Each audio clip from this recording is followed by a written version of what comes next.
Saka munhu akaenda nenyaya dzake. Moses ane nyaya dzake. Akatadzawo kupinda Canaan. Saka tikada kuswero discussa kuipa kwevanhu vaMwari, kuipa kwemwamwe machechi, tiri kuto waste time. Azvichinje life yedu. Isu ngatizorovedzerei pashoko raMwari. Vasingazive ngavadzidziswe neumwari. Inzwai. Mwari vakakupa shoko rezvokwadi kuti utsure kurasika kwevamwe. Ndinoziva kuti Mwari vakarongeka. Vanokupa nzira yekuapproacha vanhu vacho zvakanaka zvine umwari. Hakuna munhu anoramba kutsurwa, but vanhu vanoramba matsuriro. Ukanditsura nenzira yekundinyadzisa pakazara vanhu, ndinojustify zvandiri kuita. Wondisvikira ndichiputa fodya, ndoti munoora mapapu kusafundawo, ndinokuudza kuti ndangu. Vozomuda kundiita dofo. Ichokwadi fodya ine nicotine, but approach yandinenge ndaita kumakisa munhu pakazara vanhu kuti munoora mapapu inda kusafunda, so ndo paanoudza ndobatidza imwe. Ndakwere mapapu acho. Azvireve kuti munhu yanoda kuora mapapu, but dambudziko raaita ari kutsura wacho haana the right platform ine wisdom.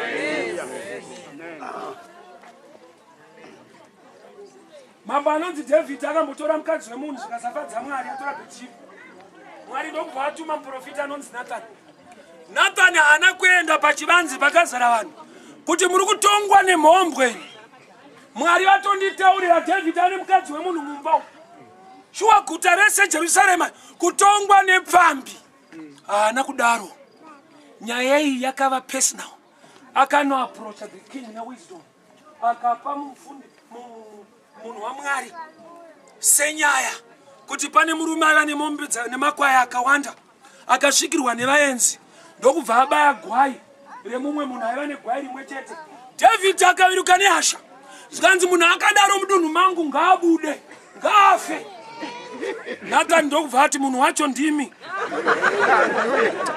Oziva munhu akaparidzirwa chokwadi anogadzirisa ega nyaya yacho. Munhu akaparidzirwa chokwadi ega ndiye anopa judgment yekuti hazvisi right. Vhangeri harisina kupa vanhu mhosva kana nderekutoburitsa vanhu mumhosva nezvinovaremera. But vanhu tadivhaidwa, taseparatwa nekuda kwemachechi uye nebitterness, kuvava kuri paka. Munoziziva here, reka ndikuparidze chokwadi. Munoziva here kuti vafundisi hatiwirirani. Mwamuzivi. Munotitora kunge tiri ngirozi. Tiri vanhu. Tine vamwe vanhu vatisingangodawo uri mufundisi. Tinotodawo kupona. Isusu tinoparidza kupona. Zvino ini ndikavenga mumwe mufundisi, I will make sure kuchechi kwangu ndichaparidza against zvaanoita, kwete kuti zviri wrong. Ruvengo. Sauro akaita 40 days achipopoterwa naGoriati. Shungu dzake dziri dzekuti dai Goriati afa, Mwari ndokutuma chinouraya Goriati chinonzi David.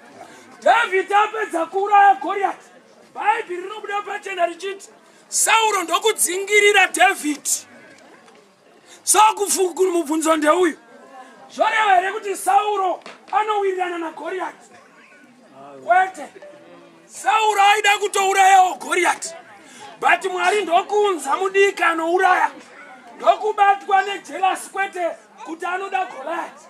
But chauraya Goliath manje ndo chaakumurwadza, aida kuti azviite ari iye. Ndine mwana wangu musikana anoita form 4, akauya nebhuku reMaths zvikanzi Daddy, homework ndiwekerei. Ndikati Maths dzinondinetsa. Wainzwa Shona? Handina kuti dzinonetsa. Dzinondinetsa inini baba wangu. But idzo hadzinetse, kune vanhu vakutonzi mathematician vanodzigona. So chandakundikana inini handifambe nemhari dzekuti hachiko ende hachigoneke. That's wrong message. Chandatadza inokuti murume anonzi Joseph akapiwa chipo naMwari chekushedza hama dzake kuIjipita dzikawana kudya dziri muGosheni. Mwari mumwe chete ndokusimudza murume anonzi Moses kuburitsa vanhu muIjipita. Dai wakararama nguva dzevanhu vaviri ava, waunofungidzira kuti munhu waMwari ndiani anopinza Egypt kana kuburitsa vakatooma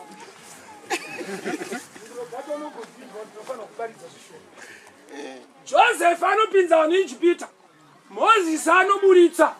Waungati munhu waMwari ndiani patuwa?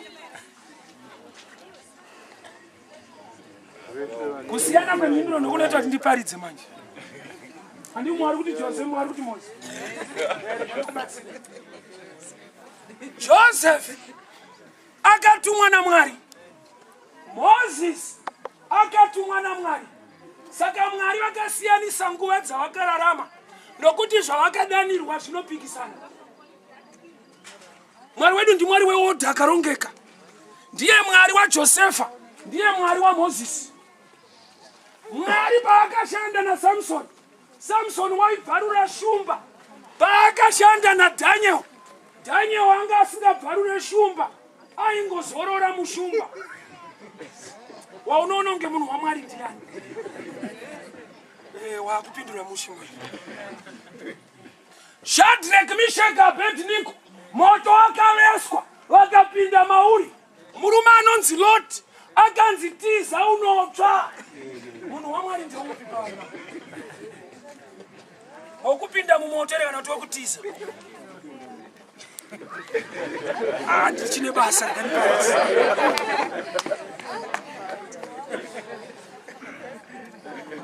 Kana ari Jona akanyura akanobudira Ninive, kana ari Peter akunyura akachema kuti Ishe ndibatsirei, waMwari ndeupi patuwa?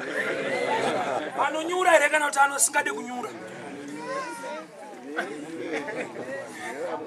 Peter, Bhaibheri rinoti waiporesa vanhu nemumvuri wake.